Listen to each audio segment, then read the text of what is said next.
मेरा नाम फरहान है। मेरी कहानी आपके रोंगटे खड़े कर देगी। किसी भी रिश्ते पर इतबार करने से पहले आप कम अज कम 100 बार सोचेंगे। ये कहानी खासकर उन जवान लड़कियों के माँ बाप के लिए है जो किसी भी इंसान पर अंधा इतबार कर लेते हैं और फिर उनकी जवान बेटियों को सारी जिंदगी उसका हर्जाना भुगतना पड़ता है। ये कहानी तब शुरू हुई जब मेरे चचा ने अपनी नौकरी बदली और उनकी नाइट शिफ्ट का आगाज हुआ। उनके साथ साथ मेरी भी नाइट शिफ्ट लगना शुरू हो गई, लेकिन मेरी ये ड्यूटी मेरी चाची के घर पर थी। इससे पहले मैं चाची के घर पर बहुत ही कम जाया करता था क्योंकि उनकी 2 बेटियां थीं। उनके घर में कोई लड़का नहीं था, इसलिए वहां मेरी किसी से दोस्ती ही नहीं थी और फिर मैं लड़कियों से जरा कम ही बेतकल्लुफ होता था। और मेरी दोनों कजनों की आदत भी जरा मुख्तलिफ थी। वो दोनों एक दूसरे के साथ मगन रहती और उन्हें दूसरों की कोई परवाह नहीं होती। खानदान की तकरीबात और शादी ब्याह वगैरह में भी वो दोनों बिल्कुल शरीक नहीं होती थी और चाची यही कहती कि उन दोनों को कहीं आने जाने का शौक ही नहीं है। सारा वक्त वो अपने कमरे में बंद रहकर गुजारती। इस बात को लेकर खानदान में काफी चामगोइयां भी होती थी। जवान लड़कियां होकर वो क्यों अपने कमरे में बंद रहती है और दुनियादारी नहीं थी। लेकिन चाची मुस्कुराकर बात टाल दिया करती और चाची की मुस्कुराहट देखकर मुझे ऐसा लगता जैसे कोई खास बात हो। और फिर चचा की नाइट शिफ्ट के बाद मुझ पर यह राज खुल गया कि मेरी दोनों कज़नें अपने कमरे में बंद क्यों रहती है। 15 साल की उम्र में मुझ पर एक ऐसा राज खुला था जिसे जानकर मेरे रोंगटे खड़े हो गए थे। और फिर मैंने भी दूसरों की तरह बहती नदी में हाथ धो लिए और चचा की दोनों बेटियों को एक साथ ही। मैं अपने खानदान का इकलौता लड़का था, बाकी सब बेटी वाले थे, इसलिए हर कोई मुझे बहुत अजीज रखता था। मैं कम उम्र में ही जवान हो गया था और अपनी उम्र से बहुत बड़ा नजर आने लगा था। मुझे देखकर कोई नहीं कह सकता था कि मैं सिर्फ 15 साल का हूँ। मेरी सेहत और कद काठ बिल्कुल 20-22 साल के जवान मर्दों जैसा था। यही वजह थी कि हर कोई मुझे ना सिर्फ बड़ा समझता था बल्कि मुझसे बड़ों वाले काम ही करवाए जाते थे। मुझे भी खुशी होती क्योंकि हर कोई चाहता है कि वो जल्दी बड़ा हो जाए और मेरे साथ भी ऐसा ही हुआ था। जब मेरे चचा की नौकरी लगी जहाँ उन्हें हर 2 हफ्ते बाद नाइट शिफ्ट करनी थी, तो चचा ने अपने घर की देखभाल की जिम्मेदारी भी मेरे कांधे पर डाल दी थी। जब उनकी नौकरी पक्की हुई तो वो मिठाई के डब्बे के साथ हमारे घर आए और कहने लगे, देख बेटा, रातों को तेरी चाची और मेरी दोनों बेटियां घर में तन्हा होंगी। तेरी बहनें अब जवान हो रही हैं, इसलिए मैं चाहता हूँ कि जब मैं रात की शिफ्ट करूँ तो तू मेरे घर आकर रह जाए। तेरे सिवा मुझे किसी पर इतबार नहीं। ये सुनकर मुझे बड़ी खुशी हुई कि चचा ने जवान मर्दों जैसा काम मुझे सौंप दिया था और ये कोई ऐसा मुश्किल काम भी नहीं था, बस चचा के घर में रात ही तो गुजारनी थी। इसलिए मैं खुश हो गया। इस तरह तो खानदान में मेरी मजीद वाह वाह होती। हर कोई पहले ही मेरे गुण गाता था। अब जब किसी को पता चलता कि मैं चचा की गैर मौजूदगी में उनके घर का मुहाफिज बना हुआ हूँ तो मजीद मेरा नाम रोशन हो जाता। लेकिन मुझे नहीं मालूम था कि ये काम मेरे लिए किस कदर मुश्किल साबित होगा। 3 जवान औरतों के साथ एक छत के नीचे रात गुजारना हरगिज भी आसान नहीं था। मैंने खुशी खुशी चचा से हामी भर ली कि आप बेफिक्र हैं, मैं चाची और घर का ख्याल रखूंगा। अम्मा ने भी चचा को यकीन दिलाया कि उन्हें परेशान होने की जरूरत नहीं है। अपना फरहान अब जवान हो गया है, लेकिन यही जवानी मेरे लिए मुसीबत बनने वाली थी। 15 साल की उम्र में ही चचा के घर की हिफाजत की जिम्मेदारी मेरे कांधों पर आ गई। शुरू में तो मुझे ये काम ही अच्छा लगा कि हर हफ्ते बाद 2 हफ्ते के लिए मैं रात को चचा के घर जाता, चाची खुद मुझे लेने आती, मेरी आओ भगत कर। लेकिन फिर आहिस्ता आहिस्ता कुछ ऐसा होने लगा कि मैं चाची के घर जाने के नाम से ही कतराने लगा। अभी रात के 10 बजे थे कि चाची मुझे बुलाने के लिए मेरे दरवाजे पर आ गई थी। अम्मा ने दरवाजा खोला तो चाची को देखकर पूछने लगी कि आज से फिर असलम की रात की शिफ्ट है। चाची ने बताया कि अब पूरे हफ्ते रात की शिफ्ट ही रहेगी। मैं जो पीछे ही चारपाई पर सोने की तैयारी कर रहा था, दिल मारकर उठ बैठा। मेरा चाची के घर जाने का दिल ही नहीं चाहता था क्योंकि जगह बदलने से मेरी नींद खराब होती थी। दूसरा, चाची का हुलिया रात को बड़ा ही नामुनासिब होता और मुझे उनके साथ रात उनके घर गुजारते बड़ी ही शर्म आती। मगर अम्मा कहती कि तू ही घर का मर्द है, अगर तू अपनों का ख्याल नहीं रखेगा तो कौन रखेगा। फिर खुद मैंने अपनी खुशी से ये जिम्मेदारी कबूल की थी, इसलिए अब मुकरना मुमकिन नहीं था। अब मैं अम्मा को क्या बताता कि चाची रात भर किस हुलिये में अपने घर में रहती थी और मुझसे भी पर्दा नहीं करती थी। ऊपर से बड़ी अजीब बात यह थी कि चाची बहुत ही जवान नजर आती थी। लगता ही नहीं था कि वो 2 बेटियों की माँ है, जबकि चाचा चाची से उम्र में बहुत ज्यादा नजर आते थे। चाची की नजर में मैं उनके बेटों जैसा था। वो मुझसे बहुत ज़्यादा बेतकल्लुफ़ भी हो जाया करती थी। लेकिन सच तो ये था कि मैं उनका बेटा नहीं था, बल्कि उनके लिए एक नामहरम था। और फिर भी चाची बगैर दुपट्टे के बड़े अजीबो-गरीब लिबास में मेरे सामने बैठ जाती और मुझसे बातें करने लगती और मैं शर्म से डूब मरता। मैं नज़रें झुकाए उनकी बातें सुनता रहता और अक्सर वो मुझसे चचा के रवैये की ही शिकायत करती कि चचा उन्हें बिल्कुल वक्त नहीं देते हैं, ये उनके ज़ाती मामलात थे जिनमें मैं कुछ भी नहीं कह सकता था और ना ही मेरी उम्र ऐसी थी। अभी चाची मुझे बुलाने आई तो मुझे कोफत का एहसास होने लगा, पर अम्मा की चाची से बड़ी बनती थी, इसलिए अम्मा ने मुझे इशारा किया कि जाकर चाची के घर सो जा। मैं कंधे पर तकिया डालते चाची के साथ निकल पड़ा और चाची हमेशा की तरह हंसकर कहने लगी, हमारे घर में तकियों की कमी है क्या जो तू अपना तकिया साथ लेकर आता है? तेरे चाचा तो चले जाते हैं, उनकी जगह और तकिया भी खाली रहता है। मुझे दूसरे तकिए पर नींद नहीं आती। मैंने बड़े ही रूखे अंदाज में चाची को जवाब दिया था। चाची का घर पिछली गली में था, इसलिए अपना तकिया लेकर जाता था ताकि सुकून से सो सकूं। लेकिन चाची के घर में तो फिर भी मुझे नींद नहीं आती थी, क्योंकि वहां जो कुछ होता था वो बहुत ही अजीबो गरीब था। चाची की दो बेटियां जो मेरी ही हम उम्र थी और जवान हो रही थी, वो दोनों एक ही कमरे में सोती थी और उनके कमरे से आने वाली आवाज़ें मुझे सोने नहीं देती थी। इन आवाज़ों के पीछे क्या राज था मुझे मालूम नहीं था, लेकिन जिस किस्म की आवाज़ें थी मैं उन्हें सुनकर हैरान होता था। चाची कुछ देर मुझसे बात करने के बाद अपने कमरे में जाकर मस्त हो जाती और उनकी बेटियां अपने कमरे में बंद हो जाती, जबकि मैं हाल में सारा वक्त बेचैनी से यहाँ वहाँ टहलता और उनकी बेटियों के कमरे से आने वाली आवाज़ें सुनता। वो आवाज़ें कुछ इस तरह की होती है कि मेरे अंदर करंट सा दौड़ जाता और मैं सोच में पड़ जाता कि चाची की दोनों जवान बेटियां कमरे में बंद होकर रात भर क्या करती हैं। सच कहूँ तो चाची के घर का माहौल मुझे बिल्कुल भी पसंद नहीं था। मेरे अम्मा और छोटी बहन थी, लेकिन अम्मा ने कम उम्री से ही बहन को शर्म हया का सबक सिखाया था। मेरी छोटी बहन मेरे सामने भी बगैर दुपट्टे के नहीं आती थी, जबकि चाची की बेटियों को दुपट्टे का भी होश ना होता।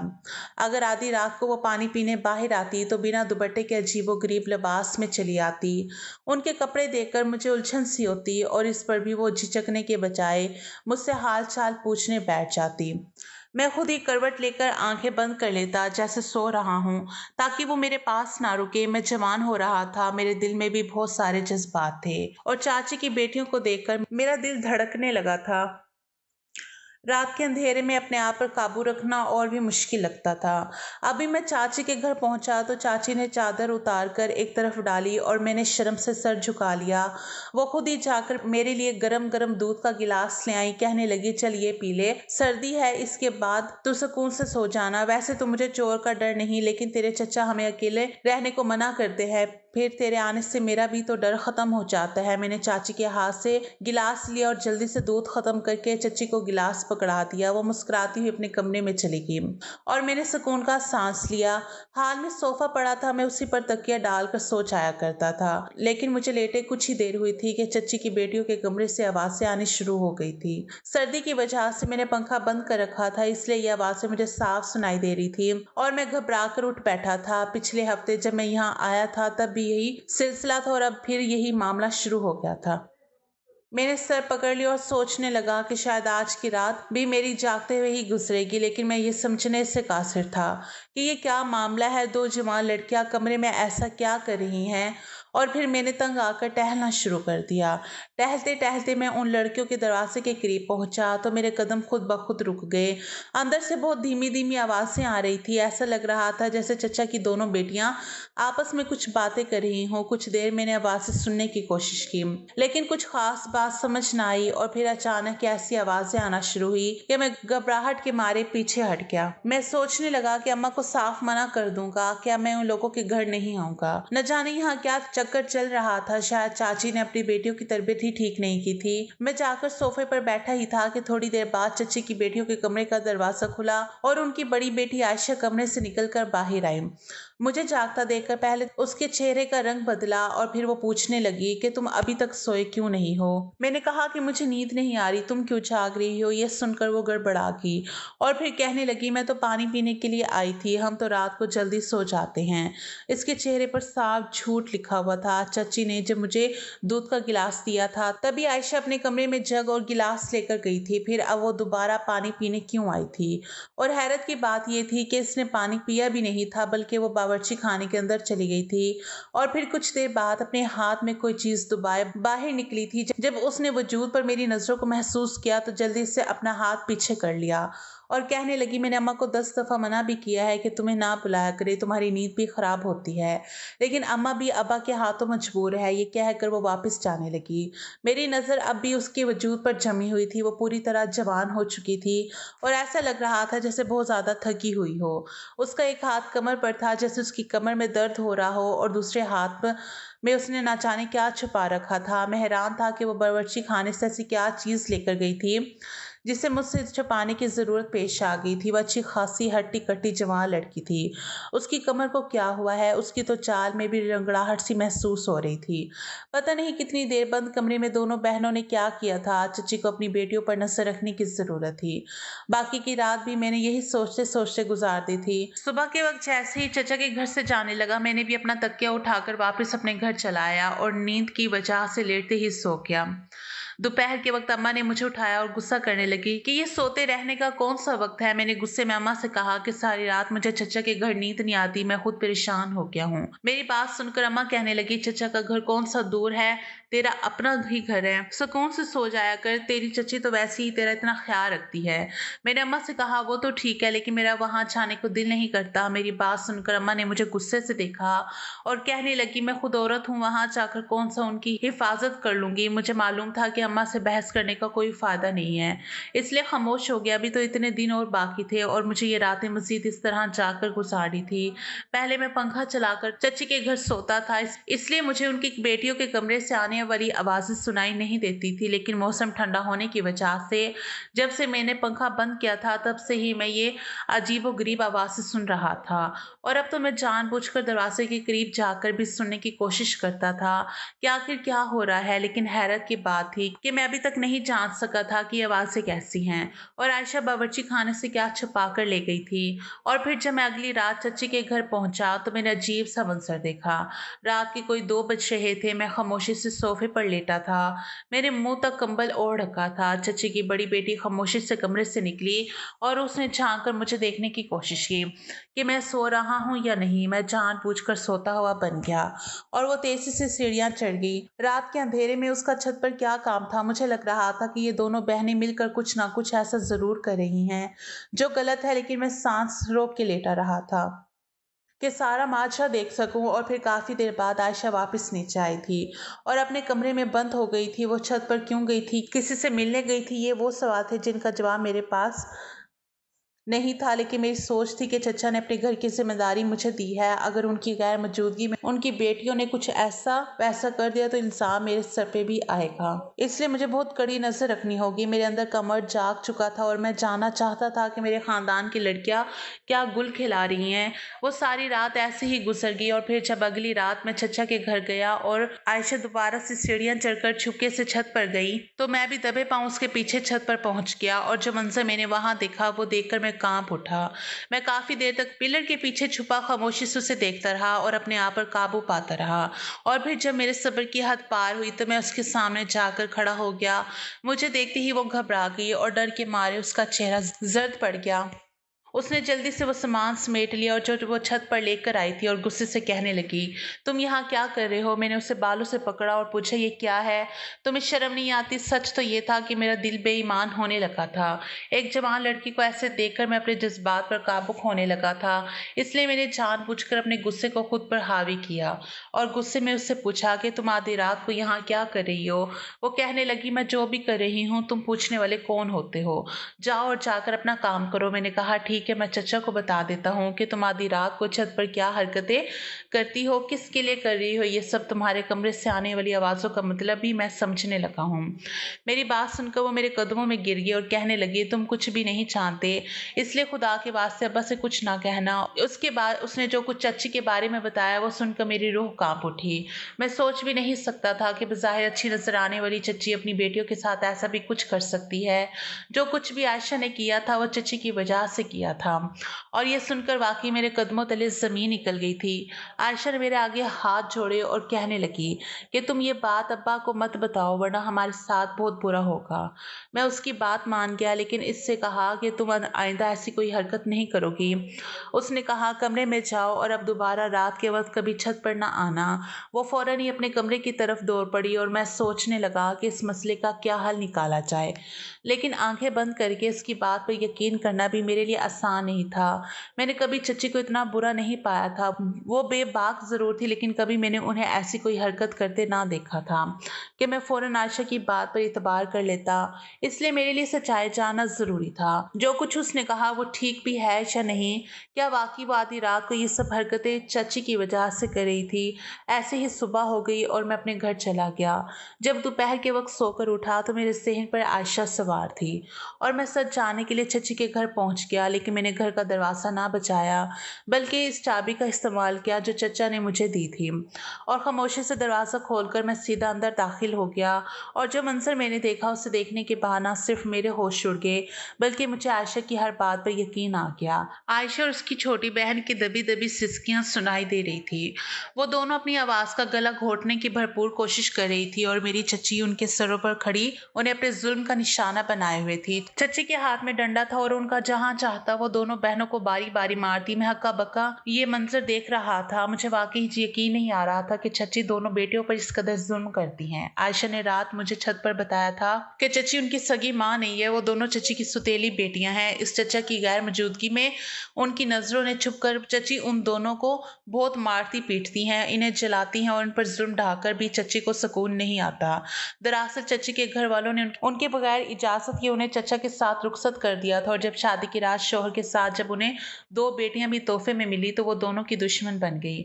और फिर खुदा ने उनकी झोली में औलाद भी नहीं डाली, इसलिए उन्हें नफ्सियाती दौरे पड़ने लगे।